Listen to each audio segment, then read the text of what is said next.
Oh, hi guys, there we have a few books here today to review for you. This is one very great book that I read a while back, The Miracle of Intervale Avenue, the story of a Jewish congregation in the South Bronx by Jack Kugelmas, with photographs by the author. This is a sociological study of people, old elderly people trying to keep up a minyan in a community that's no longer in its prime.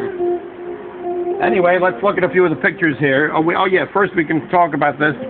It's the last synagogue in the South Bronx, composed primarily of elderly Jews, is located in the precinct dubbed Fort Apache by the local police. Jack Kugelmas, a young anthropologist, came to study this unique congregation of feisty octogenarians, where he learned firsthand about the quest for dignity and independence in the latter part of life. This is a special book, both scholarly and fun to read. It is a worthy companion to Barbara Meyerhoff's study, Number Our Days. So that's one book we'll look at, and then we'll look at another book. This book here is called The Rug Merchant by Philip Lopate. Philip Lopate is the brother of Leonard Lopate. Leonard Lopate is a familiar commentator on. He's on, one of the I think WNYC is the name of the place. Anyway, here this is These are the Intervale Jewish Center. This is the last synagogue in use in the South Bronx. Is a one-story building with a two-story facade. So this would be the Intervale Jewish Center. These are members of the congregation taking the sun outside the Shul before the Sunday brunch. Here, this is the Shul. This is the opening to the Shul. Members of the congregation taking the sun outside the Shul before the Sunday brunch. Here, this is one of the congregants here. In a burst of zeal, David Lenton takes on the task of sweeping up the South Bronx. Here he is. He's sweeping up in front of the Shul, in front of the synagogue. This is Overleaf. Dave escorts Lucy home along Intervale Avenue. That's the Overleaf. That would be this. Dave is escorting Lucy home. This is in the South Bronx. The South Bronx. It was called the Fort Apache. It was a very dangerous part of the Bronx. Dave sits by his artwork in the Intervale Jewish Center. He did a lot of artwork. He did this. Chai, it says Shalom. He's sitting by his artwork in the Intervale Jewish Center. Let's see some more pictures here. Moshe Sachs inside his bakery. Moshe Sachs is Morris Sachs. He was the leader of this community, of this shul. There he is. Sachs locks up his bakery on Hunts Point Avenue. He was a baker. He had this bakery. He's locking up. On his way home from Shul, Sachs rests in a local park. There he is. Look, and okay, here's the next one. Sachs has called this apartment home for nearly 50 years. Here's his home, a modest home. So he's got a menorah there with some kosher foods. He's the leader of this community now. The community meaning the people that go to this synagogue.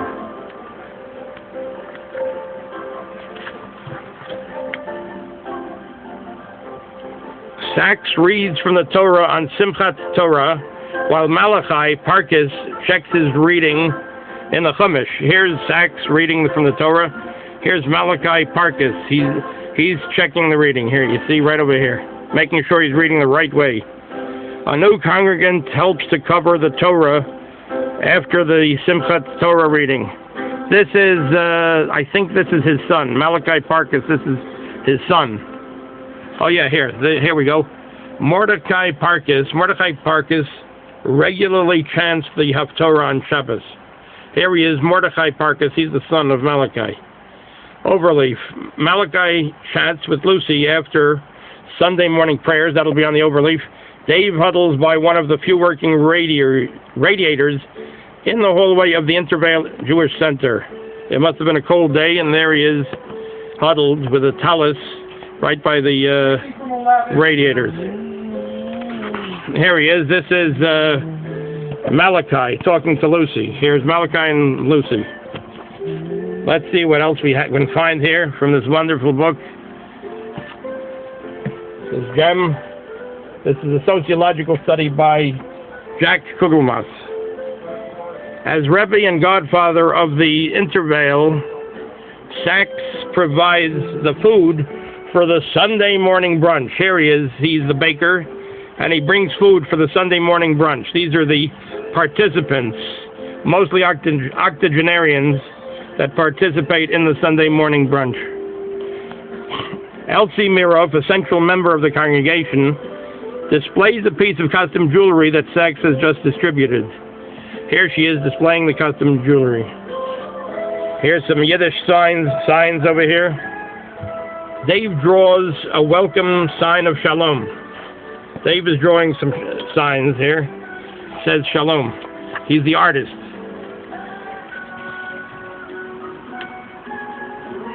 Sachs reviews the rabbinical commentaries. Sachs reviews the rabbinical commentaries at home in preparation for the Sunday Devar Torah. You see, he had a well-stocked library. Sachs. Here's Mara Sachs. Sachs reviews the Parsha of the week as Louis Kaplan follows the text. Sachs is the Rebbe here. He's giving the shiur. He's giving the Parsha of the week. Louis Kaplan follows the text. Sunday brunch at Intervale usually draws a crowd of 15 or more congregants. Here it is. You see, they're enjoying the atmosphere. And the Divrei Torah Rashim, previously a member of Rabbi Matthew's congregation in Harlem, listens intently to the Devar Torah. Here he is. That's Rashim, also a member of the congregation. Mrs. Miroff owns a seamstress shop where friends and neighbors congregate. Here is their shop. Over here now. Sam Davis shared this apartment with his wife until she entered a nursing home. Oh, there he is. That's the apartment. Mrs. Miroff attributes her longevity to work. She often says, when my machine goes, I go. There she is. She's a seamstress. Mrs. Miroff, here with her granddaughter, is visited daily by her daughter, who works in the area. This is where the granddaughter. She's visited daily. That's very nice. Where does she live in the area? And now, Sachs performs Tashlich at the Bronx River. Morris Sachs performing Tashlich. That's before Yom Kippur. Sachs and Bill Abraham have lunch in Sachs Bakery. Okay, now, this is Sidney and Betty Flisser walk home from Shul.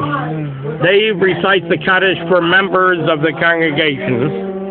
Sam Davis holds the Eitz Chaim, the wooden frame for the Torah scroll.